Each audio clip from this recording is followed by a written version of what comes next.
gente na Band Bahia, na Band News FM. Eu que agradeço, uma honra estar aqui com vocês e vai ser muito legal fazer esse bate-papo aqui. Renan, primeiro fazendo um recorte do nosso estado, recorte de Bahia, como é que está a organização dos diretórios do Missão, principalmente aqui em solo baiano?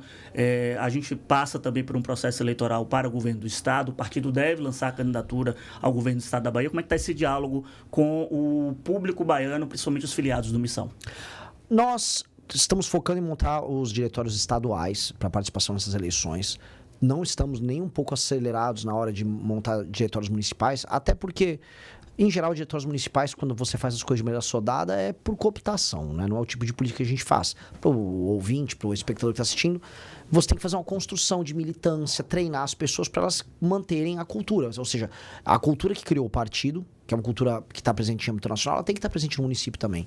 Então, nós estamos focando em preparar as pessoas agora. Certo. E o Nordeste, aí, já partindo para uma questão regional, sempre, historicamente, tem uma ligação...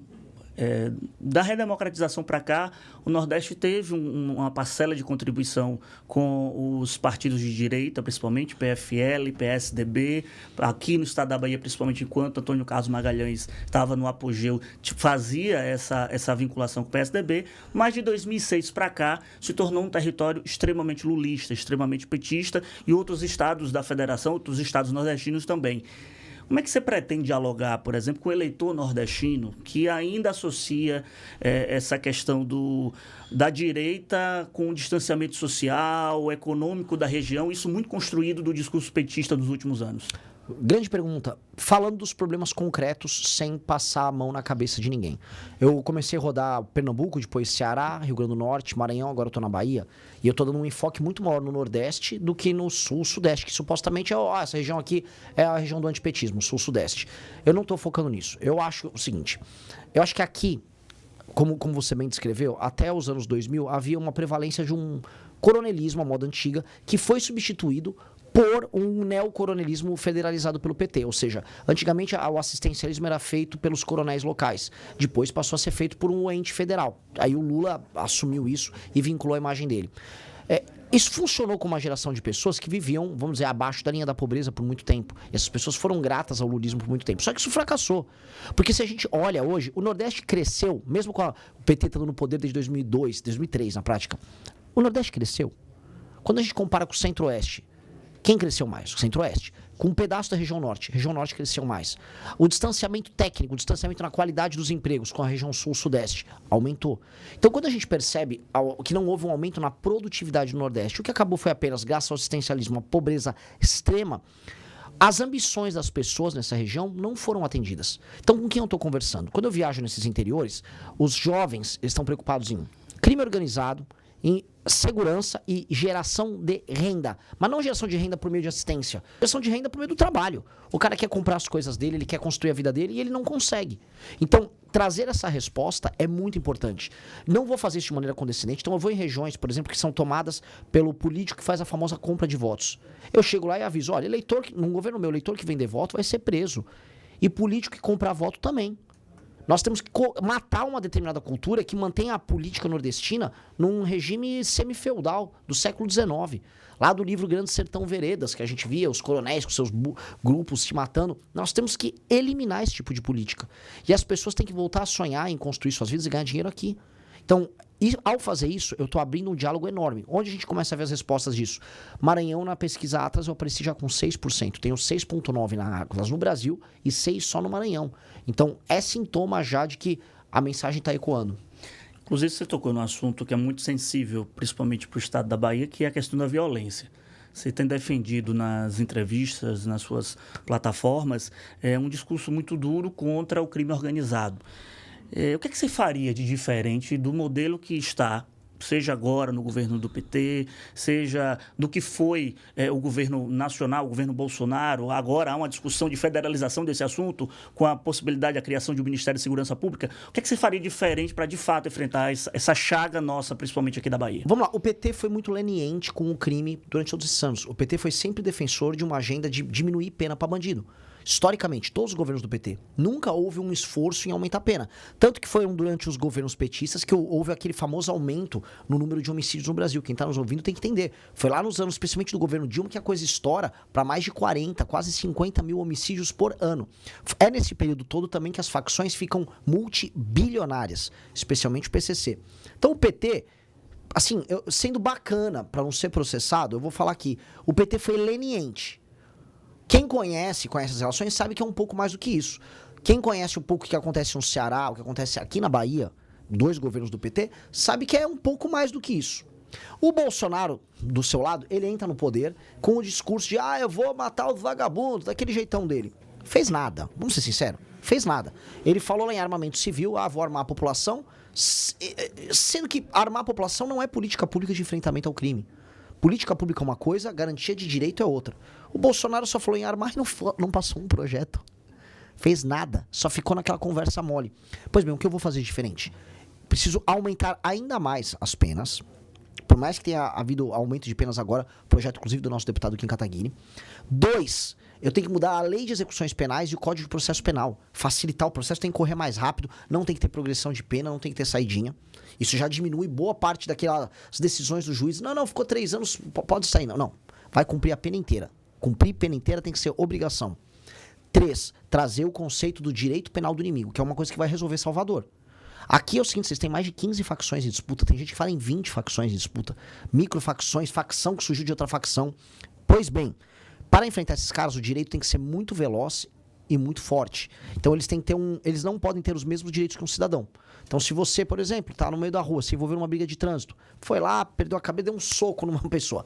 Pô, beleza, você vai ter o seu direito de defesa garantido, porque você é um cidadão brasileiro que eventualmente passou do ponto.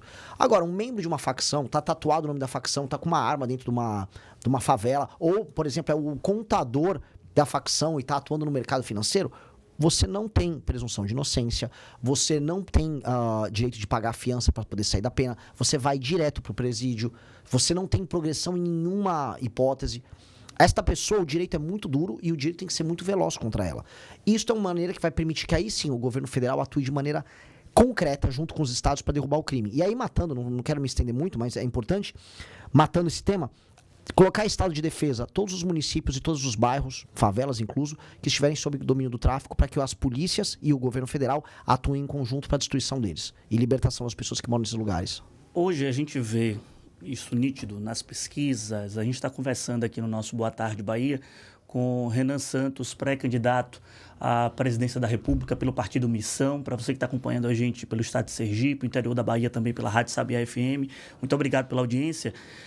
A gente tem uma polarização, isso está nítido nas pesquisas, do petismo e bolsonarismo, os dois se retroalimentando e querendo que não surja uma terceira via.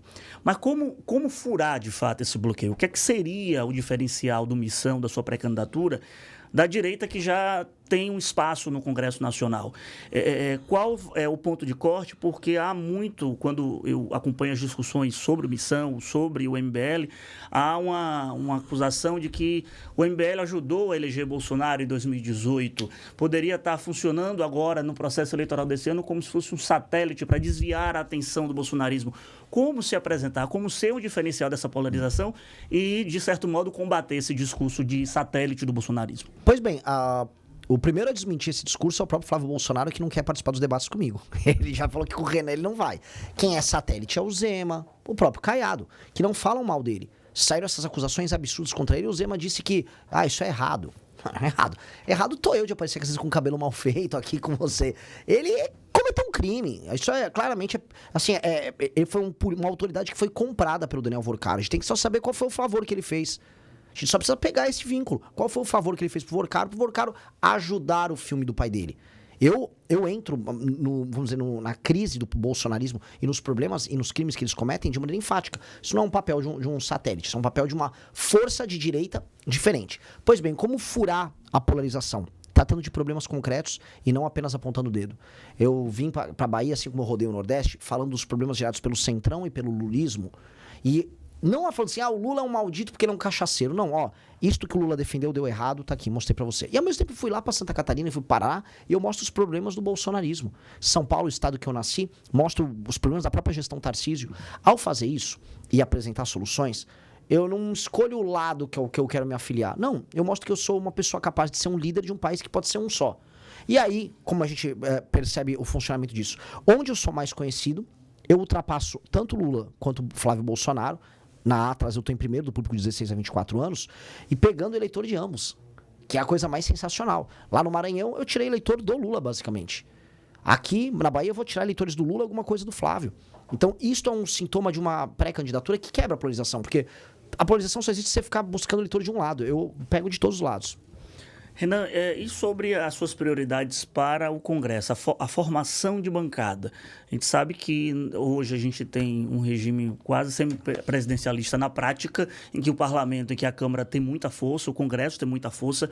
Como seria essa construção do missão nos estados para fazer bancadas de deputados federais e a sua relação com o Congresso, como é que seria?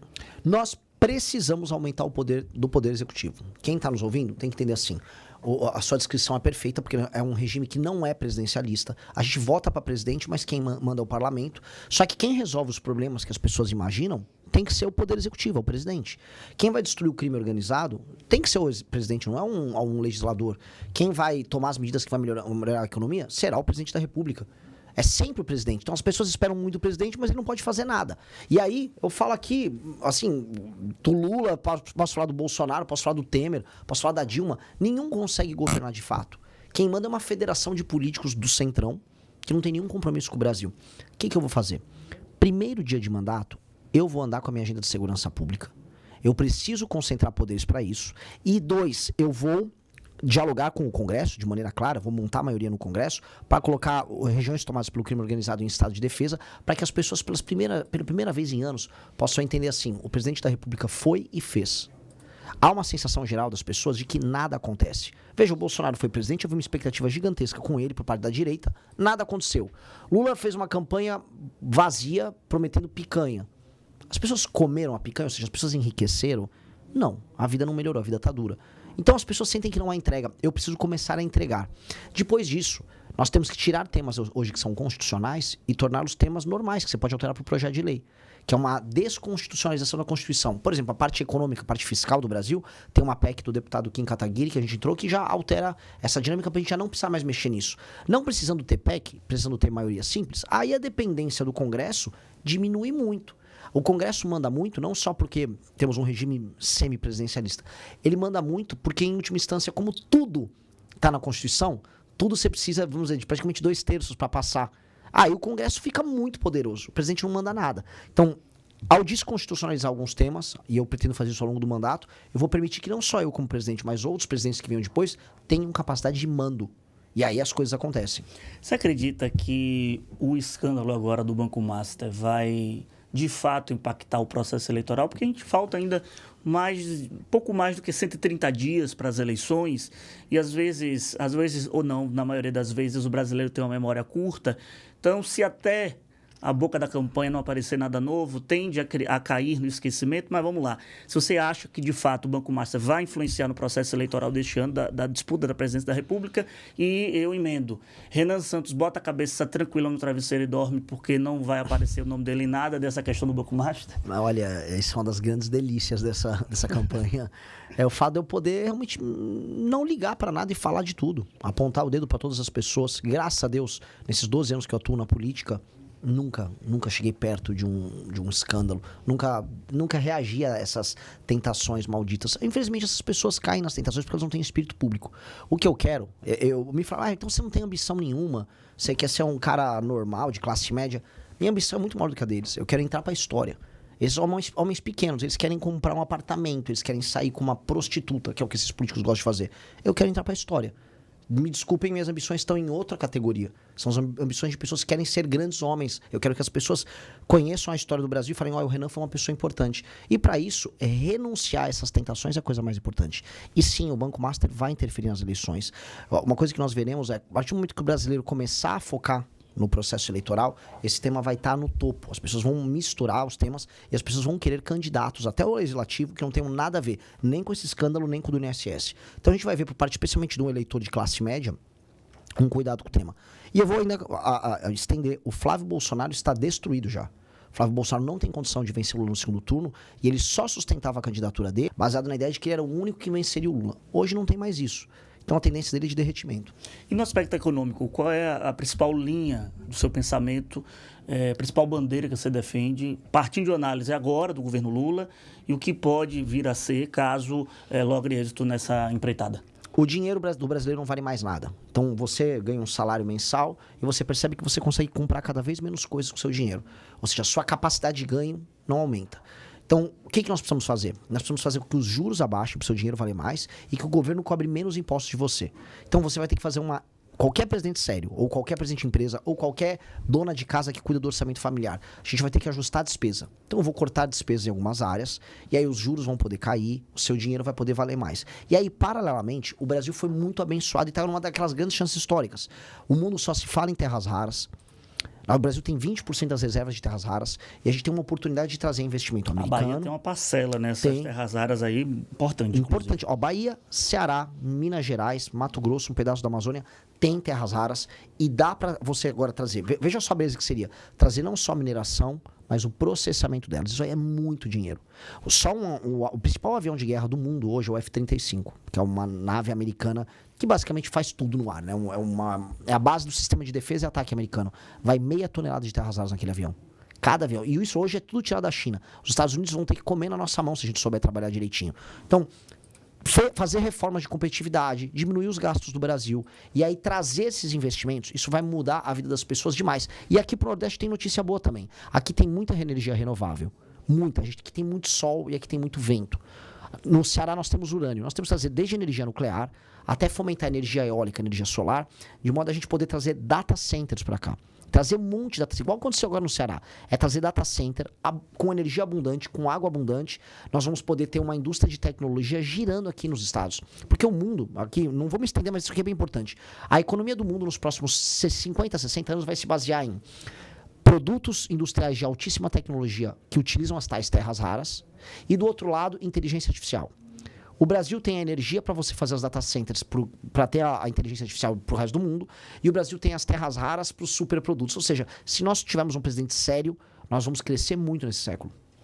A Glória está participando aqui pelo nosso WhatsApp. Também tem a participação aqui do Heron, parabenizando a sua postura, principalmente no programa Canal Livre aqui da Band. Tem a participação aqui, mandar um abraço para Erval, motorista por aplicativo. Agora a Glória pergunta o seguinte: Vitor, boa tarde. Pergunta para o Renan o que é que ele acha do Flávio Bolsonaro embarcando hoje para os Estados Unidos. Eu acho muito triste que quando ele não tem mais, vamos dizer, coragem de enfrentar os problemas aqui no Brasil, ele precise puxar o saco do Trump para obter validação. O Trump taxou o Brasil. O Trump, no ano passado, colocou o Brasil como se fosse um cachorro vira-lata largado no meio da rua e deu 2 chutes no vira-lata. E aí vai o Flávio Bolsonaro como um vira-lata buscar o Trump, me dê atenção. Não é assim que você é respeitado. O Flávio Bolsonaro falou uma coisa muito perigosa. Ele disse, num evento americano ligado ao partido do Trump, que as terras raras seriam muito úteis para os Estados Unidos e que o Brasil iria colaborar com isso. Como assim? As terras raras têm que ser úteis para o Brasil. Se o Brasil entrega a preço de banana as terras raras, como o Flávio pretende fazer, a gente não vai ganhar nada com essa história, aí sim o Trump fica feliz. Feliz tratando a gente como um mero lugar de extração. Então, acho humilhante isso. O Rafael pergunta: Renan, você tem dito que caso o STF proíba certas ações suas, você não vai cumprir as decisões. Seu governo seria de turbulência com a Suprema Corte? Faz uma pergunta aqui pelo nosso WhatsApp. De maneira alguma. Eu não quero turbulência com ninguém. Eu quero tocar o meu programa. Então eu vou entrar, todo mundo sabe que, assim, eu não tô mentindo, não tem agenda secreta. Eu venho aqui num programa, se me perguntar de qualquer área, eu vou falar, essas são as minhas propostas, das mais polêmicas às mais prosaicas. Agora, eu vou entrar. Se eu cumprir o processo legislativo completo, vou dar um exemplo concreto. Olha, eu preciso colocar, isso foi pedido do BOP no Rio de Janeiro, foi membros das polícias de todos os estados. Eles sabem, traficante se esconde na casa das pessoas. Eu preciso de um estado de defesa, que é um status constitucional, para que a polícia possa entrar durante uma operação na casa da pessoa, sem um mandado, para ela pegar o traficante que se escondeu lá, que eventualmente fez uma família de refém. Todas as polícias pediram. Então eu vou lá, vou colocar determinadas áreas em estado de defesa. Passo no Congresso Nacional, ou seja, cumpro todo o ritual do processo legislativo. Estou executando essa atribuição do Estado Federal. Aí vem um despacho do Xandão, vamos botar aí. Não pode. É ilegal o despacho dele. Eu não vou aceitar um despacho legal, eu não vou cumprir. Aí quem procurou briga foi ele. A questão que tá é, eu fui eleito para ser presidente, eu não fui eleito para ser um boneco, para ser um palhaço que vai ficar sentado numa cadeira recebendo um salário com um monte de assessor. Não, eu tenho que, enquanto presidente, cumprir minhas obrigações. Se o STF não deixar e isto for ilegal, eu não vou cumprir. Agora, quem tá provocando briga ali seria o STF. Então eu já deixo avisado para o STF. Cumpra seu papel que eu cumpro o meu. Eu não tô querendo arrumar briga com ninguém. Renan, queria te agradecer a disponibilidade de ter vindo aqui ao nosso Boa Tarde Bahia, aqui na tela da Band, no som da Rádio Band News, e que os microfones estão sempre abertos. Agradeço demais, foi um grande prazer. Parabéns pelo teu trabalho. Obrigado. A gente vai para um rápido intervalo. Na volta, mais informações de política, economia e justiça para você. Fica aí, voltamos já.